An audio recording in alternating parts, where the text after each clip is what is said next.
जनोदय news, जनता की आवाज। Khalghat toll पर किसानों का आंदोलन स्थगित, ज्ञापन सौंपने के बाद लिया फैसला।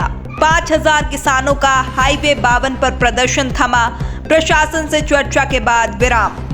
खलघाट टोल पर किसानों ने चक्का जाम के बीच अपनी मांगों का ज्ञापन सौंपा, प्रशासन से चर्चा के बाद हाईवे पर यातायात बहाल। धार जिले के खलघाट टोल पर न्यूनतम समर्थन मूल्य, कर्ज माफी और अन्य मांगों को लेकर चल रहा किसान आंदोलन प्रशासन से हुई बैठक के बाद अस्थायी रूप से रोक दिया गया। करीब 5000 किसानों के प्रदर्शन के बीच हाईवे 52 पर हुए चक्का जाम के बाद अब यातायात सामान्य हो गया है। धार जिले के धामनौद में खलघाट टोल पर चल रहा किसान आंदोलन फिलहाल स्थगित कर दिया गया है।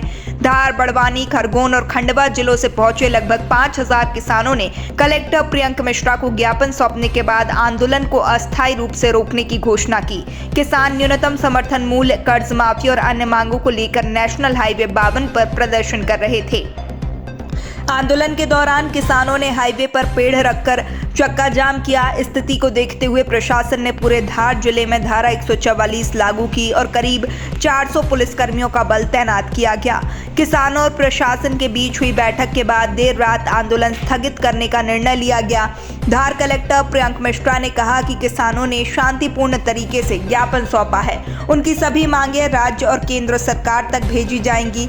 सरकार का भी कहना है कि किसान अपनी समस्याएं अपने जनप्रतिनिधियों और सांसदों के माध्यम से केंद्र तक रखें। इसी आधार पर आवश्यक प्रक्रिया अपनाई जाएगी और शेष मांगों पर विचार किया जाएगा। आंदोलन के दौरान किसान महासंघ ने दूर दराज से पहुंचे किसानों के लिए भोजन और रुकने की व्यवस्था की। सड़क पर ही भोजन बनाया गया। जिनके पास रुकने के साधन नहीं थे उनके लिए विशेष इंतजाम किए गए। एक लेन से ट्रैफिक शुरू होने पर किसानों ने विरोध भी जताया था।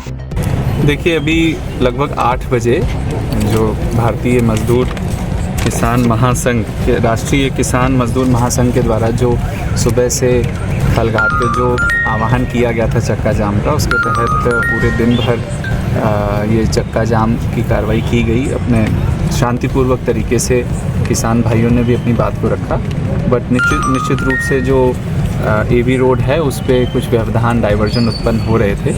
अभी 8 बजे जो है ज्ञापन के माध्यम से संघ के प्रतिनिधियों ने अपनी बात को रखा, शांतिपूर्वक हमारे सामने रखा और माननीय मुख्यमंत्री जी के निर्देशानुसार हम लोगों ने उस ज्ञापन को स्वीकार किया और माननीय मुख्यमंत्री जी के ये भी निर्देश थे कि किसान भाइयों के साथ संवेदनशीलता से उनकी बात को सुना जाए और उनकी जो बातें केंद्र सरकार से संबंधित हैं उनके लिए ये बात रखी गई कि हमारे जो जनप्रतिनिधि हैं, यहाँ की सांसद और राज्यसभा सांसद, उनके माध्यम से एक प्रतिनिधि मंडल जो है वो जाकर के दिल्ली में शांतिपूर्वक अपनी बात को वहाँ रखेंगे। ये बात उन लोगों ने भी स्वीकार की और भी जो मांगे उन्होंने रखी हैं जो कि शासन से संबंधित हैं वह मेरे माध्यम से शासन तक पहुँचाई जाएंगी और ये आश्वासन दिया गया है कि उन सभी पे बड़ी संवेदनशीलता के साथ उस पर विचार किया जाएगा और जो भी उचित निर्णय होंगे वो लिए जाएंगे। संघ के जितने भी हमारे यहाँ प्रतिनिधि थे सभी किसान भाइयों को शांति व्यवस्था बनाए रखने के लिए धन्यवाद और मेरा उनसे आग्रह रहेगा कि अब वो इसको समाप्त करें। अभी उन्होंने ऐसा बोला है कि उन्होंने स्थगित किया है तो हम उनकी भावना का सम्मान करते हैं और हम ये सुनिश्चित करेंगे कि उनकी जो बातें हैं वो उचित माध्यम तक पहुँचें।